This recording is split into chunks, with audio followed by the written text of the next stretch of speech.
नमस्ते, मैं डॉक्टर दीपाली आप सभी का स्वागत करती हूँ आदि आयुर्वेद में। आज चैत्र महीने की शुद्ध प्रतिपदा है, मतलब आज गुड़ी पाड़वा है। तो इस शुभ अवसर पर मैं आपको गुड़ी पाड़वा और आने वाला नया साल इसकी बहुत सारी शुभकामनाएं देती हूँ। आप सभी को ये नया आने वाला साल खुशहाली और आरोग्यपूर्ण रहे, ये मेरी प्रार्थना। आज गुड़ी पाड़वा तो है ही, लेकिन उसी के साथ हमारा वसंत ऋतु प्रारंभ होता है। तो आज के वीडियो में मैं आपको वसंत ऋतु के बारे में बताने वाली हूँ। वसंत ऋतु के बारे में बात करने से पहले हम अयन क्या होता है वो देखते हैं। तो बेसिकली दो अयन होते हैं, दक्षिणायन और उत्तरायन। ये जो अयन है ये सूर्य के भ्रमण से रिलेटेड है। जब सूर्य उत्तर की तरफ भ्रमण करता है तब उसे बोलते हैं उत्तरायन, और दक्षिण की तरफ जब भ्रमण करता है तो उसे बोलते हैं दक्षिणायन। ये दोनों आयन में तीन तीन ऋतु है। दक्षिणायन में 3 ऋतु है, उत्तरायन में 3 ऋतु है। तो एक लाइन में अगर आपको बताओ तो वर्षा ऋतु, उसके बाद शरद है, उसके बाद हेमंत है, हेमंत के बाद शिशिर आता है, वसंत आता है, उसके बाद ग्रीष्म आता है। ये अपने 6 ऋतु हमारे पूरे साल भर में हम देखते हैं। तो हर ऋतु की क्या खासियत है वो हम धीरे धीरे देखेंगे। आज हम देखने वाले हैं वसंत ऋतु के बारे में। तो वसंत ऋतु साल के जो पहले 2 महीने हैं, चैत्र वैशाख, अपने भारत में जो ऋतु बताए गए हैं वो चांद्रमास के हिसाब से है। चांद्रमास मतलब चैत्र वैशाख ज्येष्ठ आषाढ़ श्रावण भाद्रपद अश्विन कार्तिक मार्गशीर्ष पौष माघ फाल्गुन। तो साल हमारा शुरू होता है चैत्र महीने से। तो साल के पहले जो 2 महीने हैं चैत्र और वैशाख, ये 2 महीने में हम वसंत ऋतु देखते हैं। इस वसंत ऋतु का हम वर्णन और ऋतुचर्या देखते हैं। शिशिर ऋतु में जो भी पतझड़ हमने देखी होती है, मतलब जो पर्ण झड़ जाते हैं, वही यहाँ वसंत ऋतु में हम देखते हैं। सब जगह पर, सब वृक्ष पर एक नई अंकुर निर्मित हुई है। धीरे धीरे लाइट ग्रीन कलर के पत्ते आने लगते हैं और थोड़े ही दिनों में सब जगह पर हम हरियाली देखते हैं। उसी के साथ में वसंत ऋतु में पुष्प बहार भी होता है। फिर वो पीला अपना बहावा रहने दो, मतलब आरगवत, गुलमोहर रहने दो जो नारंगी कलर का होता है, शालमिली रहने दो जो अंजीरी कलर की होती है, या फिर पलाश जो लाल कलर का होता है। सब जगह पर हम ये पुष्प बहार देखते हैं। इसीलिए शायद जो अपने ग्रेट कवि हो चुके हैं कालिदास जी, उन्होंने ये वसंत ऋतु को ऋतुराज कहा है। देखो 6 के 6 ऋतु वो उनकी कुछ अपनी खासियत है ही, लेकिन उन सब में वसंत ऋतु जो है वो कुछ खास है, उसकी बात ही कुछ अलग है। तो ये जो ऋतुराज है, वसंत ऋतु है, इसमें हमारे बॉडी में क्या क्या चेंजेस होते हैं, बाहर क्या क्या चेंजेस होते हैं वो हम देखते हैं। शिशिर ऋतु में जो भी ठंडी थी उसकी वजह से हमारे शरीर में जो कफ संचिति होती है वो वसंत ऋतु शुरू होते ही मतलब वसंत ऋतु में जो उष्ण हवा चलने लगती है, उष्णता बढ़ने लगती है, उसी के कारण जो शिशिर ऋतु में संचित कफ था ये वसंत ऋतु में धीरे धीरे पिघलने लगता है। मतलब क्या होता है कि कफ का प्रकोप होता है, और इसी प्रकोपित कफ की वजह से हमें कफ के कई सारे व्याधि हम देखते हैं, जैसे कि प्रतिशय हुआ, कास हुआ, श्वास, अस्थमा के कई सारे प्रकार हम ये ऋतु में देखते हैं। तो ये ना हो इसके लिए हमें वसंत ऋतुचर्या फॉलो करनी चाहिए। अभी ये वसंत ऋतु में जो स्वाभाविक रीत्या कफ प्रकोप होता है वो ना हो, या फिर अगर होता भी है तो उससे गंभीर व्याधि ना हो, उसके लिए आयुर्वेद ने ये ऋतु में हमें बताया है कि वमन, ये पंचकर्म में से जो एक शोधन चिकित्सा है वो हमें करना चाहिए। एक मेडिकेटेड घी आपको 5 दिन के लिए पीने के लिए दिया जाता है। फिर 6वें और 7वें दिन पे हम सर्वांग स्नेहन स्वेदन करते हैं। मतलब क्या कि पूरे बॉडी को आपको मेडिकेटेड ऑयल से मसाज किया जाता है और स्टीम दी जाती है। और फिर 7वें दिन पे आपको एक काढ़ा पीने के लिए दिया जाता है जिससे आपको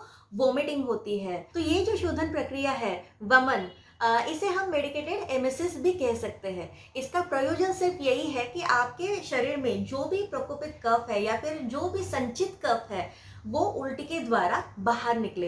ये जो दवाई आपको दी जाती है वो कुछ समय के लिए ही काम करती है, मतलब वोमिटिंग आपको होगी और वो अपने आप शांत भी होने वाली है। तो इस प्रकार आयुर्वेद ने वमन, ये जो शोधन चिकित्सा है वो स्वास्थ्य रक्षण हेतु हम सबको करने के लिए कहा गया है। इसी के साथ वसंत ऋतु में आहार विहार क्या होना है वो हम देखते हैं। तो कफ का जो प्रकोप है वो होता है मधुर अम्ल लवण रस से। वसंत ऋतु में कफ का प्रकोप ना हो उसके लिए हमें 3 रस का सेवन करने के लिए कहा गया है। वो है कटु, तिक्त, कषाय। कटु मतलब तीखा रस, तिक्त मतलब कड़वा रस, और कषाय मतलब तुरट रस। तो इन 3 रस का प्रयोग हमें करने के लिए कहा गया है। अगर इस कटु, तिक्त, कषाय ये 3 रस का प्रयोग हम ये ऋतु में करते हैं जो कफ के होने वाली व्याधि है उसे हम अवरोध कर सकते हैं। साथ ही में वसंत ऋतु में गुरु आहार नहीं करना चाहिए, ये बताया गया है। गुरु आहार मतलब जो हाजमे के लिए डिफिकल्ट है, जो भारी है, ऐसी चीजें हमें इस ऋतु में नहीं खानी है। हमें सुपाच्य मतलब जो पाचन के लिए एकदम हल्का फुल्का है, ऐसा आहार ये दिनों में हमें लेना चाहिए। इसका कारण ये है कि अभी मैंने थोड़ी देर पहले जो आपको उत्तरायण के बारे में बोला था, जिसे हम आदान काल कहते हैं, इसी का मतलब ये है कि उत्तरायण में, आदान काल में हमारा बल जो है वो धीरे धीरे कम होते जाता है। मतलब शिशिर ऋतु में हमारा जो बल है उससे वसंत ऋतु में बल का प्रमाण हमारा कम होने वाला है, और उससे भी ज्यादा कम होने वाला है ग्रीष्म ऋतु में। तो ये जो बल का हरण है, इसी के साथ हम अग्नि भी मंद होते हुए देखते हैं। हमारा वसंत ऋतु में अग्नि ये मध्यम प्रकार का रहता है, बल मध्यम प्रकार का रहता है। फिर ऐसे स्थिति में जहाँ पे हमारा अग्नि मध्यम है, ऐसे में अगर हमने गुरु आहार लिया तो उसका पाचन ठीक से होगा नहीं, और जो हमारे बॉडी में कफ दोष है उसका और ज्यादा प्रकोप होगा, और ज्यादा उसके जो भी व्याधि है वो गंभीर स्वरूप के होंगे। तो इसलिए हमें इस ऋतु में लघु आहार लेना अपेक्षित है। तो इसी के साथ में जो बढ़ती हुई उष्णता है और हमें जो पर्स्पिरेशन होता है, और इस पर्स्पिरेशन में हमारे शरीर से जो भी क्षार पसीने के थ्रू बाहर पड़ते हैं, तो उसे रिप्लेनिश करने के लिए आयुर्वेद ने कुछ खास पेय पान इस ऋतु में बताए हैं। तो आयुर्वेद अनुसार इस ऋतु में आम का, कैरी का कुछ खास महत्व है। जब कैरी का सीजन होता है तो हमें कैरी के पन्ना लेने के लिए बोला है, और जब आम पक जाते हैं तब हमें पके हुए आम का रस लेने के लिए बोला है। अभी वसंत ऋतु में अपत्य क्या है वो हम देखते हैं, मतलब कौन सी चीजें हमें नहीं करनी है। तो वसंत ऋतु में हमें दिन में नहीं सोना चाहिए। हमें दोपहर को नींद आती है, लेकिन फिर भी वसंत ऋतु में दोपहर को नहीं सोना चाहिए। उसी के साथ में मधुर, अम्ल, लवण, ये 3 रस का हमें प्रयोग वसंत ऋतु में नहीं करना चाहिए। साथ ही में जो मैंने पहले बोला कि गुरु आहार नहीं लेना चाहिए, तो ये वसंत ऋतु में अपथ्य बताया गया है। तली हुई चीजें, स्निग्ध चीजें या फिर जो खोया के पदार्थ होते हैं वो हमें इन दिनों में नहीं लेने चाहिए, क्योंकि इनसे कफ का प्रकोप होता है। अभी ये था आयुर्वेद ने वसंत ऋतु के बारे में जो भी विवेचन किया है वो। अभी वसंत ऋतु में जो भी हमारे भारतीय त्योहार है उसका आयुर्वेद से कैसे कनेक्शन है वो हम देखते हैं। अभी आज है गुड़ी पाड़वा, मतलब ये 3.5 मुहूर्तों में से एक मुहूर्त है। तो आज के दिन कोई भी कार्य हम शुभारंभ कर सकते हैं, ये आपको मालूम होगा। उसी के साथ में आपको ये भी मालूम होगा कि भगवान श्री राम आज ही के दिन लक्ष्मण और सीता जी के साथ में 14 वर्षों का वनवास खत्म करके आज ही के दिन पे अयोध्या में पधारे थे, तो ये आपको मालूम है। तो आज के इस शुभ अवसर पे जो प्रसाद दिया जाता है उसका आयुर्वेद से क्या कनेक्शन है वो देखते हैं। आज गुड़ी पाड़वा के दिन पे जो प्रसाद दिया जाता है उसमें होता है नीम के पत्ते, गुड़ या फिर खड़ी शक्कर, धने, इलायची, ये जो मिश्रण है इसमें हमने जो भी द्रव्य यूज किए हैं वो सारे के सारे द्रव्य कफ को शांत करने वाले हैं, मतलब वो कफ प्रकोपित नहीं होने देते। तो इसीलिए गुड़ी पाड़वा के दिन ये नीम के पत्तों वाला प्रसाद हम सेवन करते हैं। साथ ही में रामनवमी पे जो हमें श्री राम का जन्मोत्सव करना होता है उसकी तैयारियां आज ही से शुरू होती है। कई सारी जगहों पर ये जो 9 दिन है, मतलब आज गुड़ी पड़वा से लेके रामनवमी तक कई जगहों पर रामायण का पारायण होता है, मतलब रामायण का पठन होता है।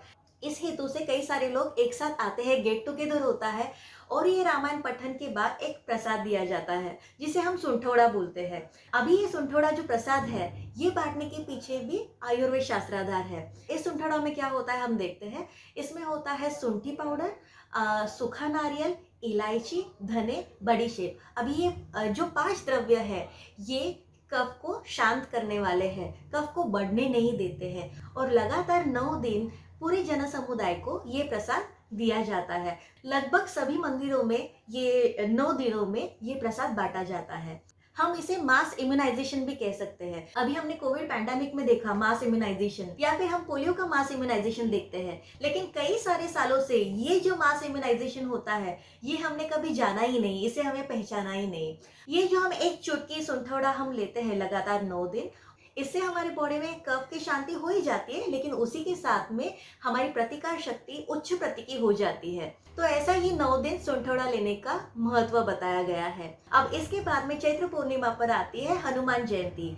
हनुमान जयंती पर भी ये सुंठोड़ा, ये अभी जो मैंने प्रसाद बताया, तो ये प्रसाद हनुमान जयंती पे भी बांटा जाता है। साउथ इंडिया में पानकम नाम का एक पेय प्रसाद स्वरूप लोगों को दिया जाता है। तो ये पानकम में क्या होता है, तो गुड़, इलायची, धना पाउडर, शुंठी पाउडर और योग्य मात्रा में पानी, ये जो पेय है या फिर ये जो मिश्रण है वो मंदिर में प्रसाद स्वरूप दिया जाता है, या फिर आप मेहमान स्वरूप किसी के घर पे जाते हो तो वहां पे भी आपको ऑफर किया जाता है।